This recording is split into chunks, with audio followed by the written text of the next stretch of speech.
नमस्कार मित्रांनो, तू ही रे माझा मितवा या मालिकेच्या आजच्या भागामध्ये अर्णवला ईश्वरी विचारते की तुम्हाला नमुताईने सांगितलंय का की आम्ही इंदोरला परत चाललोय म्हणून. त्यावेळेला ईश्वरीला तो म्हणतो की कोणी सांगितलंय त्याने काहीच फरक पडत नाही, तू इंदोरला जातेस हे महत्त्वाचं आहे. त्यामुळे तू कशी काय अचानक निघालीस. तेव्हा ईश्वरी म्हणते की सर ॲक्च्युली आमचं ठरलं आणि मग आम्ही निघालो. तेव्हा मग अर्णव म्हणतो की हेच तर असतं ना तुझं, सगळं काही स्वतःहून ठरवूनच मोकळे होतेस तू, दुसऱ्याचा विचार वगैरे काहीच नसतं तुला. हां, सात्विक फॅशन जॉईन करण्याची रिस्पॉन्सिबिलिटी पण तुझीच होती, तेव्हाही तो तुझाच निर्णय होता.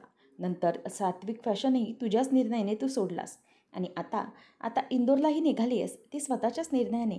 तुला दुसऱ्यांचा काही विचार वगैरे आहे की नाही, म्हणजे काही दुसऱ्यांचा विचार, काही रिस्पॉन्सिबिलिटी किंवा काही अजिबातच वाटत नाही का तुला.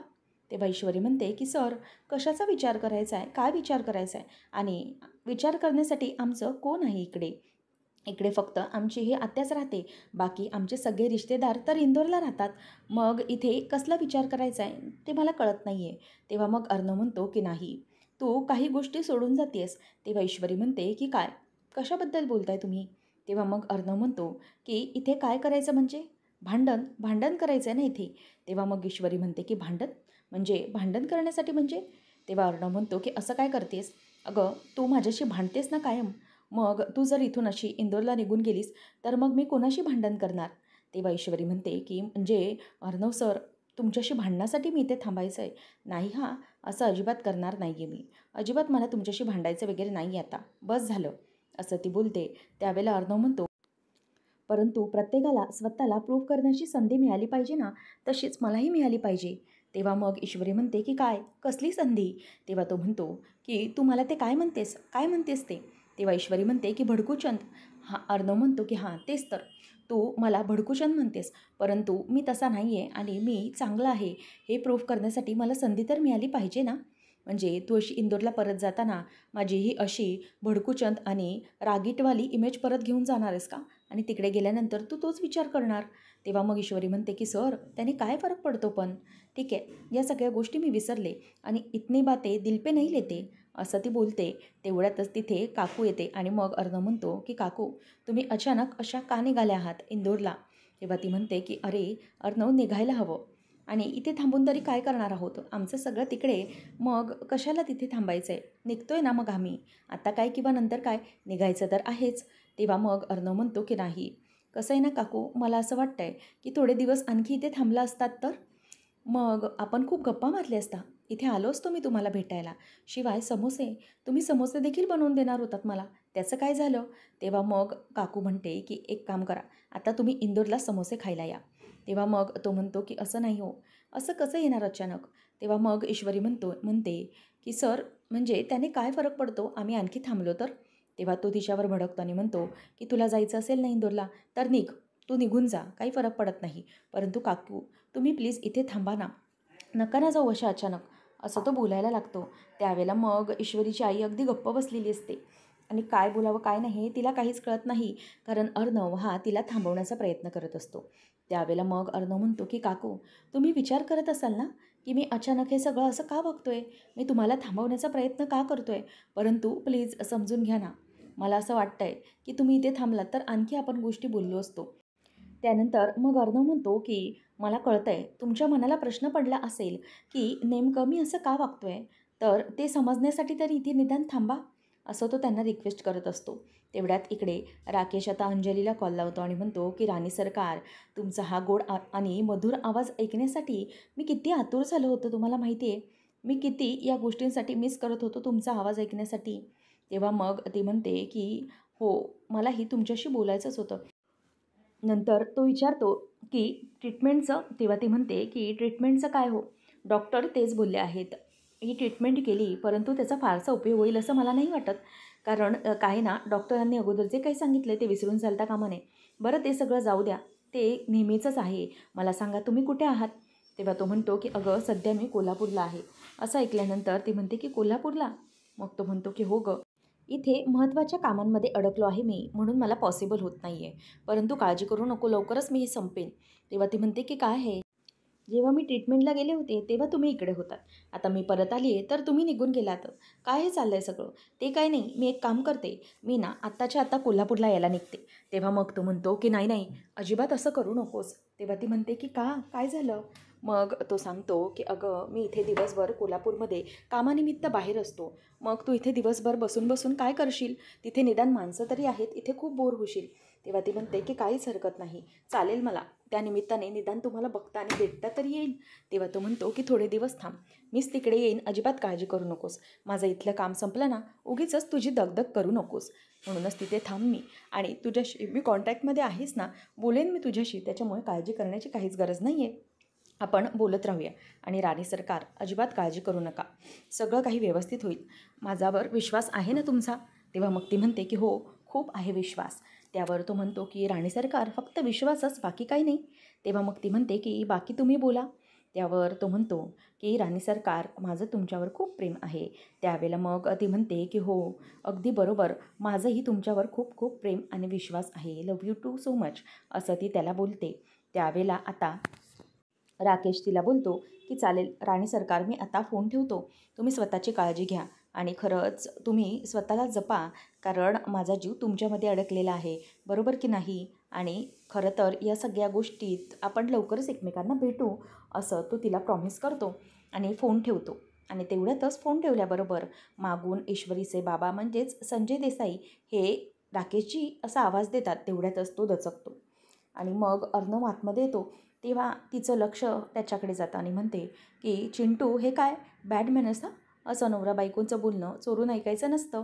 तेव्हा तो म्हणतो की ॲक्च्युली सॉरी, चोरून नाही ऐकलं मी, पण अनइंटेन्शनली माझ्या कानावर पडलं, सॉरी. तेव्हा मग मी येतच होतो तेव्हा ऐकलं मी. पण खरंच मला ऐकून खूप बरं वाटलं. तू आणि जिजू खरंच एकमेकांवर इतकी प्रेम करता आणि एकमेकांची इतकी काळजी करता ना, त्यामुळे हे ऐकून मला खरंच खूप बरं वाटलं. आणि खरंच तुमच्या दोघांच्याही नात्याला दृष्ट नको लागायला कोणाची. तेवढ्यातच आजी येते.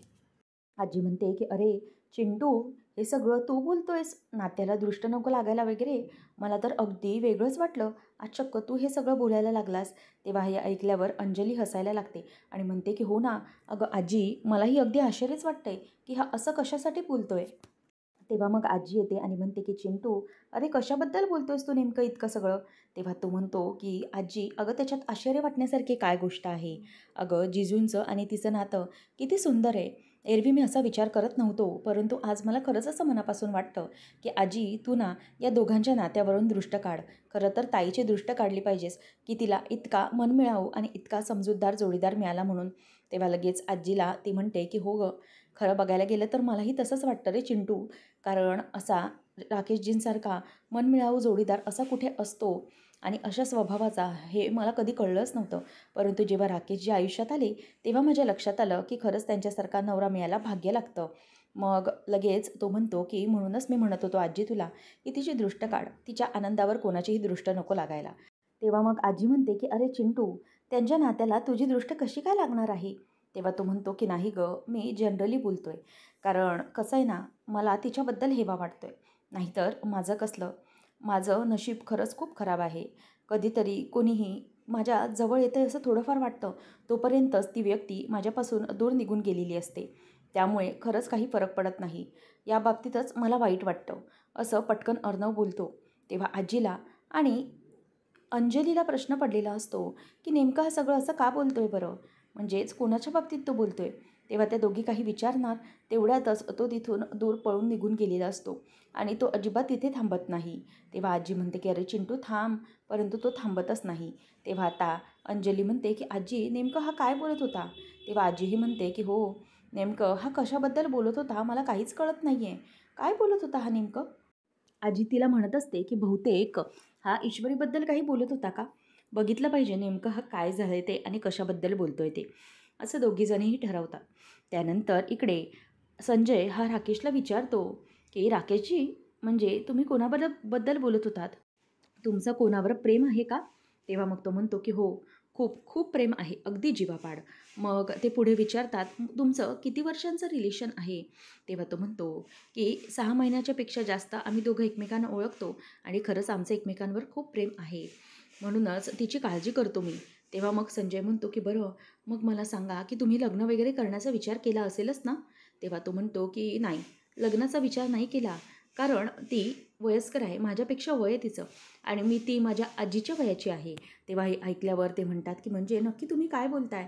तेव्हा तो हसायला लागतो आणि म्हणतो की ॲक्च्युली मी जिच्याशी आत्ता बोलत होतो ना, ती अनाथ आश्रमामध्ये असते आणि तिचे मुलगा, मुलगी किंवा नातेवाईक कोणीही नाही आहेत आणि ती एकटीच असते. म्हणून मी तिच्याशी बोलतो. बिचारी वृद्धाश्रमात एकटीच असते. तिच्याशी बोलण्यासाठी, तिला जीव लावण्यासाठी कोणीही नसतं तिकडे. म्हणूनच मग मी तिच्याशी बोलतो आणि तिलाही बिचारीला खूप चांगलं वाटतं. जेव्हा मी त्या वृद्धाश्रमाकडे जातो, तेव्हा मी तिला नक्कीच भेटतो आणि खरंच खूप चांगली आहे बिचारी आणि तिला बोलून मलाही बरंच वाटतं आणि तिचंही तेवढं मन रमतं. मलाही बिचारी खूप जीव लावते, अगदी आजीच्या मायेने. हे ऐकल्यावर आता संजय म्हणतो, की खरंच खूप पुण्याचं काम करताय बरं का तुम्ही. तेव्हा मग लगेच राकेश म्हणतो, की बरं तुमचे ते कोर्टाचे पेपर्स मी पाहिलेत हां. आता त्याच्याबद्दल मी नक्कीच ते सगळं काहीतरी करतो, असं म्हणून तो निघून जातो. तेव्हा संजय त्याच्या मनात विचार येतो, की वा किती चांगला माणूस आहे, हा खरंच खूप चांगला मनुष्य आहे, असा त्याच्या डोक्यात विचार यायला लागतो. नंतर आता जयवत त्याचा स्टॉल संपलेला असतो आणि ती म्हणते, की वहिनी तुला माहिती आहे, खरंच आज खूप मजा आली गं आणि आज काम करायला खरंच बरं वाटलं आणि तुम्ही दोघी म्हणालात ते खरं ठरलं बरं का. जे काम होतं ते अगदी बढिया पार पडलं. आणि आजचा एक्झिबिशनचा, स्टॉलचा जो काही खर्च आहे तोही निघाला. शिवाय इतक्या दिवसांचा खर्च निघाला आणि पैसे देखील राहिले. खूप चांगली खरेदी केली लोकांनी. तेव्हा मग ईश्वरी म्हणते, की "आत्या, बघितलं ना, तुला सांगितलं होतं ना, बघ एकदम बढिया काम होऊन गेलं." हे ऐकल्यावर आता ईश्वरीचं बोलणं ती म्हणते, की चला म्हणजे आत्याचा असता स्टॉल चांगला झाला. मग त्यावर इथे आता जयू म्हणते, की "नमूने पण मला खरंच खूप चांगली मदत केली. नमूमुळेच हे सगळं शक्य झालं." तेव्हा नमू म्हणते, की "अगं त्यात काय एवढं?" त्यावर आता सुषमा म्हणायला लागते, की "आम्ही पण आता उद्या इंदोरला निघणार आहोत. आमची सगळी पॅकिंग झालेली आहे." हे ऐकल्यावर आता तिला धक्काच बसतो. जयू म्हणते, की "काय? काय बोलताय तुम्ही? म्हणजे उद्या तुम्ही इंदोरला जाताय म्हणजे काय? हे आणि कधी ठरलंय तुमचं?" तेव्हा ती म्हणते, की "अहो, आमचं सकाळीच ठरलं आणि मग म्हटलं, की निघूया. अजून किती दिवस थांबणार ना इथे? तसंही तिकडे ते एकटे आहेत. म्हणून मग आम्ही म्हटलं, की निघूया लवकरात लवकर. त्यांचंही काम संपत नाही आहे." तेव्हा मग आता ईश्वरी म्हणते, की "हो का आत्या? आम्ही निघतो ना आता. अजून अजून किती दिवस थांबणार आहोत? खरं तर आता तिथे जायलाही हवं." ईश्वरी म्हणते, की "हो ना, आम्ही इंदोर खूप मिस करतोय." शिवाय नम्रता म्हणते, की "हो, बाबांनाही भेटून तसेही बरेच दिवस झालेत, त्यांनाही भेटलंच पाहिजे." त्यानंतर आता जयू गप्प बसलेली असते. ती म्हणते, की "बरं आहे हे सगळं. म्हणजे मीच तुम्हाला एकटी इथे फोर्स करते, की तुम्ही थांबा, थांबा, जाऊ नका. परंतु जर इथे माझ्याबरोबर राकेशजी असते ना, तर त्यांनी आग्रहच धरला असता, की इकडून अजिबात जाऊ नका, इकडेच राहा म्हणून. तेव्हा तुम्ही बरोबर थांबला असतात." तेव्हा मग आता लगेच ईश्वरी म्हणते, की "अगं हो, आत्या, अर्णव सर पण आले होते आणि ते पण आम्हाला सांगत होते, की जाऊ नका. हो की नाही गं आई?" तेव्हा मग ती हो असं म्हणते आणि नंतर लगेच हे ऐकल्यावरती जयूला धक्काच बसतो, की अर्णव इकडे आला होता. हल्ली सारखा इकडे येत असतो तो. नक्की काय चाललंय त्याचं? काहीच कळत नाहीये. तेव्हा मग लगेच सुषमा म्हणते, की "अगं त्याचं काय गं? अर्णव बिचारा चांगला मुलगा आहे. आईविना वाढलेलं पोर आहे. 4 दिवसातच त्याला लळा लागला होता आपला आणि मी आईच्या मायेने वाढलं होतं अगदी त्याला. म्हणूनच त्याला माझा लळा लागला असेल आणि म्हणूनच तो जाऊ नको असं म्हणत असेल." तेव्हा मग हे ऐकल्यावर जयू म्हणते, की "नाही, म्हणजे या अर्णवला म्हणायचं आहे, की यांनी इथून जायला नको म्हणून? नाही, नाही, असं होता कामा नये. नक्की कुठला विचार चाललाय त्याच्या डोक्यात ते कळत नाही आहे. त्यापेक्षा या दोघांना इथून पाठवलेलंच बरं." मी तर म्हणते. "नाही, जाऊ दे ह्या लोकांना इथून." असा विचार जयू करायला लागते. तेवढ्यातच मग नम्रता म्हणते, की "हो ना, आई माझी ना सगळी बॅग भरून झालेली आहे हां." त्यावेळेला मग आता इथे लगेच पुढे ईश्वरी म्हणते, की "हो, माझी पण बॅग भरून झालेली आहे हां आई. जर तू म्हणालीस ना, की 1 मिनिटात आपण इंदोरची बस पकडूया, तर तशीही आपण पकडू शकतो. माझी बॅग पूर्णपणे भरून झालेली आहे बरं का." असं ईश्वरी आता पटकन बोलून दाखवते. तेव्हा सगळेजण आता हसायला लागतात आणि मग आता ईश्वरी म्हणते, की "बरं आत्या, हा बघ हा जो हिशोब आहे ना, तो अगदी टोटल बरोबर हिशोब केलेला आहे. एकदा तू चेक करून घे आणि बघ याच्यात काही चूक तर नाही आहे ना, सगळं व्यवस्थित बघून घे." असं ती आता आत्याला म्हणायला लागते. आणि त्याच वेळेला आता इथे सुषमाच्या मनामध्ये वेगळेच विचार सुरू होतात, की काही झालं तरी लवकरात लवकर आम्हाला इंदोरला निघालंच पाहिजे आणि ते जे घडले गोष्टी त्या सगळ्या तिला आठवत असतात. त्यानंतर आपल्याला पाहायला मिळतं, की वल्लरीने खोटी पत्रिका ईश्वरीची बनवून आणलेली असते. ती पत्रिका घेऊन ती आता देवघरापर्यंत आलेली असते आणि दोन्हीही पत्रिका अगदी सेमच असतात आणि मग ती पत्रिका बघत असते आणि म्हणते, की चला आता माझं काम करायला मी मोकळी, असं म्हणून ती एक पत्रिका हातात घेते आणि जी ईश्वरीची खोटी पत्रिका बनवलेली असते ती त्या तिथे पुस्तकाच्या बाजूला ठेवून देते आणि नंतर ईश्वरीची जी खरी पत्रिका आहे ती स्वतःच्या ताब्यात घेत खूप खुश होत असते आणि म्हणते की काय ओल्ड लेडी, म्हणजेच माझी प्रिय सासूबाई, तुम्हाला वाटलं की ईश्वरीची ही पत्रिका तिकडे तुम्हाला जुळवता येईल आणि मग ईश्वरी आणि अर्णवचं लग्न लावून देता येईल. नाही, ही वल्लरी असं अजिबात काहीही कळून देणार नाही. आता ही ईश्वरीची खोटी पत्रिका आहे ना, ही इकडे राहील आणि त्याचे लग्नयोग अजिबात अर्णवशी जुळणार नाहीत. शिवाय ईश्वरीची खरी पत्रिका ही कधीही कोणाला दिसणारच नाही आहे, कारण ती पत्रिका ही मी काढून घेतलेली आहे, असं आता ती बोलत असते. आणि त्यानंतर मग पत्रिका घेतल्यानंतर म्हणते की आता या पत्रिकाचा काहीच उपयोग नाही आहे ना, कोणाला ही पत्रिका दिसायला कामा नये. That is that. आणि कायमचं तिची पत्रिका ही गायब होणार, कारण तिचं लग्न अर्णवशी मी होऊनच देणार नाही. म्हणून आता ती पत्रिका दिव्याजवळ घेते आणि ती पत्रिका ती आता जाळायला लागते. आणि नंतर मग पत्रिका जाळत असताना ती खूपच खुश असते की काही झालं तरीही आता ही पत्रिका ही मी कधीही कोणाच्या हाती लागू देणार नाही. म्हणूनच आता इथे देवी आईच्या समोरच तिच्यासमोरच हे सगळं ती करत असते आणि देवी आईची तिच्यावर पूर्ण नजर असते, कारण देवाच्या मनात जे असतं ते कधीही कोणीही टाळू शकणार नसतं. म्हणून आता देवीची ईश्वरी आणि अर्णववर पूर्ण कृपादृष्टी असते, हे मात्र वल्लरीला कुठेच माहीत नसतं. अर्णव चिडलेला असतो आणि तो बास्केटबॉल घेऊन त्याच्या रूममध्ये असतो. त्यावेळेला तो खेळत असताना तिथे आता अंजली येते आणि त्याला थांबवते आणि म्हणते की थांब थांब, अरे अर्णव थांब. तेव्हा मग तो म्हणतो की काय झालं आहे आता सांग. तेव्हा ती म्हणते की अरे कशाला इतका रागराग करतोय, कशाला इतकी चिडचिड करतोय. तेव्हा मग तो म्हणतो की ताई, अगं मी कुठे चिडचिड किंवा कुठे रागराग करतोय, मी तर नॉर्मल आहे, मला काहीच झालेलं नाही आहे. तेव्हा अंजली म्हणते की काय ना, तुला काय होतं काय नाही हे मला सगळं चांगलंच कळतं बरं का. तेव्हा मग तो म्हणतो की म्हणजे. तेव्हा ती म्हणते की तू नेहमी म्हणत असतोस ना की ताई तुला सगळं माझ्या मनातलं कसं काय कळतं, म्हणजे माझ्या मनातल्या गोष्टी तू कशा काय ओळखतेस, हे सगळं तू सारखं सारखं मला बोलत असतेस ना. आणि तुला माहिती आहे माझ्याकडे ना एक जादू आहे, त्या जादूमधून ना मला सगळं कळतं की तुला यावेळेला काय वाटतंय आणि काय नाही. आणि जादूमंतर छूमंतर असं ती त्याच्यासमोर आता त्याला नॉर्मल करण्यासाठी बोलून दाखवत असते. आणि मग तेव्हा तो म्हणतो की ताई अगं झाले तरी काय तुला, आणि काय बोलतेस काय तू. तेव्हा मग ती म्हणते की मला माहिती आहे तुला आता कशाचा त्रास होतो आहे, नको काळजी करूस, माझं झालं आहे बोलणं. तुला ईश्वरी इथून कायमची निघून जाणार आहे याचं टेन्शन आलं आहे ना, म्हणजे ईश्वरी इंदोरला जाणार आहे म्हणून. तेव्हा मग तो म्हणतो की नाही, कशाबद्दल बोलतेस तू, मला नाही कळत आहे. तेव्हा मग ती म्हणते की हे बघ चिंटू, मला ना सगळं माहिती आहे, माझं बोलणं झालं आहे तिच्याशी, ती ना नाही जाते. मला कळलं आहे की तुला भीती वाटते ना ती जाईल म्हणून इथून निघून, कारण ती तुझ्याशी चांगलं नातं निर्माण झालं होतं, परंतु आता ती जाते म्हणून तुला त्रास होतो आहे ना. तेव्हा तो म्हणतो की नाही, काही त्रासबीस होत नाही आहे मला, मला कशाबद्दल काहीच वाटत नाही आहे, मी फक्त तिच्या आईला म्हणत होतो थांब म्हणून. तेव्हा मग ती म्हणते की म्हणजे तू ईश्वरीला सांगत नव्हतास थांब म्हणून. तेव्हा तो म्हणतो की नाही, ती गेली तरी चालेल, मला तिच्या आईबद्दल चांगलं वाटत होतं म्हणून, तिच्याबद्दल माया लागली होती. तेव्हा मग ती म्हणते की अच्छा, म्हणजे ईश्वरी गेली तर चालेल, फक्त आई राहिली पाहिजे.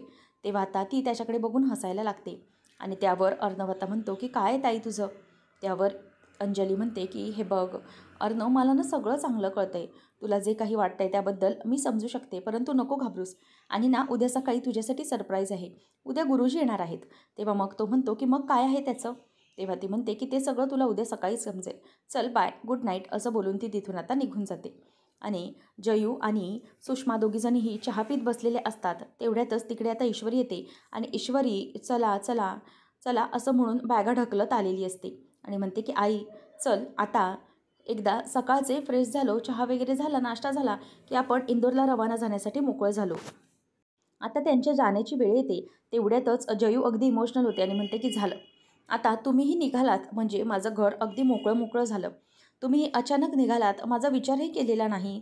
तेव्हा मग आता ईश्वरी म्हणते की अगं आत्या, प्लीज नको ना वाईट वाटून घेऊ, सगळं काही व्यवस्थित होईल, तू नको ना वाईट वाटून घेऊ, आणि आम्ही निघणारच आहोत ना. तेव्हा मग आता जयू म्हणते की तुम्हाला काय वाटणार गं, तुम्ही तर इकडे माझं घर सोडून निघून जाणार, परंतु मला एकटी एकटी पाडणार ना. इतके दिवस मी जे सगळं काही बोलत होती ते तुम्ही मनाला लावून घेतलेलं दिसतंय, म्हणजे मी तुम्हाला जे काही बोलली आणि इशू मी तुझ्यावर जे काही रागवायचे त्याच्यामुळे तू इथून सोडून जातेस ना. तुला तर बरंच आहे, म्हणजे आत्याच्या जाचातून तुझी मुक्तता होईल, बरोबर की नाही, म्हणून तू निघून जातेस ना. तेव्हा जयू आता गपचूप मान खाली घालून बसलेली असते. ईश्वरी म्हणते की नाही, आमची आत्यांना अशी रडताना चांगली दिसत नाही. ती अशी ना बोलताना अगदी तडफदारच चांगली दिसते. आणि विचारताना, काय गं, कान फुटले का तुमचे? इशू, तुला ऐकायला येत नाही का? अगं, तुला हे समजत नाही का, ते समजत नाही का? असं बोलल्यावरती आता लगेच जयू म्हणते की काय गं, तुम्हाला फक्त माझं ओरडणंच दिसतं का? म्हणजे मी तुम्हाला लावलेलं प्रेम तुम्हाला दिसत नाही का? आणि तुम्ही मला अशा सोडून जाऊ नका, मी तुम्हाला नाही जाऊ देणार. असं म्हणून ती आता त्या दोघींनाही जवळ घेते आणि रडायला लागते आणि म्हणते की तुम्ही गेलात तर माझं घर सुनं सुनं होऊन जाईल.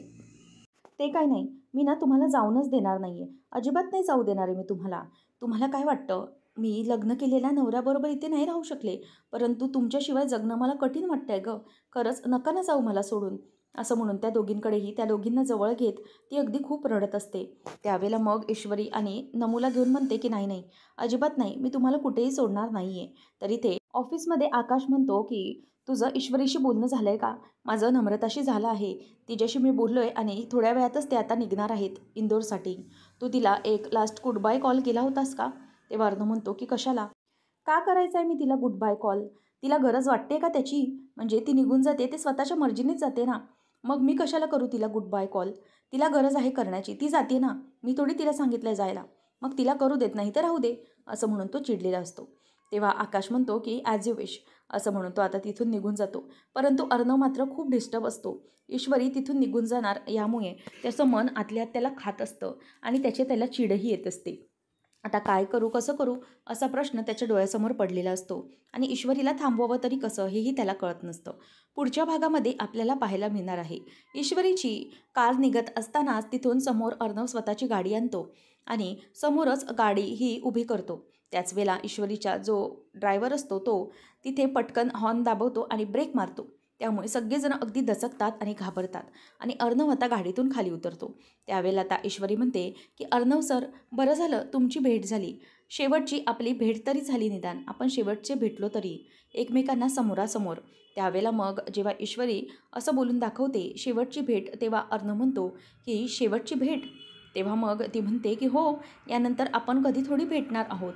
हे ऐकल्यानंतर इथे आता ईश्वरीला जबरदस्त, म्हणजे ईश्वरी बघत असते, परंतु अर्णवला याचं खूप वाईट वाटलेलं असतं की ईश्वरी आणि अर्णव हे दोघंही पुन्हा कधीही भेटणार नाही आणि अर्णवचे डोळे अगदी पाणवल्यासारखे झालेले असतात. अर्णव सर, कधीतरी नक्की इंदोरला या, असं ईश्वरी म्हणते. तेव्हा त्याला खूप वाईट वाटलेलं असतं. आता नेमकं देवाच्या मनात काय आहे? आता ईश्वरी ही कशाप्रकारे तिथेच पुन्हा थांबेल हे पाहणं रंजकतेचं ठरणार आहे. अशाच मालिकांचे अपडेट जाणून घेण्यासाठी आजच आपल्या चॅनलला सबस्क्राईब नक्कीच करा. धन्यवाद.